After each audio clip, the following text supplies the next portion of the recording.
औरंगाबाद म्हणजे छत्रपती संभाजीनगर शहरात Siddharth zoo and गार्डनमध्ये हे मत्स्यालयाचं एक वेगळं डिपार्टमेंट आहे. 10 रुपये तिकीट देऊन आपल्याला मत्स्यालयात प्रवेश करता येतो.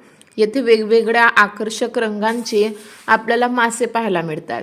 त्या माशांमध्ये sucker fish, gold fish, dollar fish, shark, piranha, red cap fish, jewel fish, black moor, silver moor, gourami, angel fish, koi, silver shark, file barb अशा कितीतरी प्रकारचे मासे आपल्याला बघायला मिळतात. लहान मुलांपासून ते प्रौढांपर्यंत या मत्स्यालयाला आपण भेट देऊ शकतो. तर तुम्ही औरंगाबाद भेटीला जर गेले असाल तर नक्की या मत्स्यालयाला आणि सिद्धार्थ झू अँड गार्डनला अवश्य भेट द्या.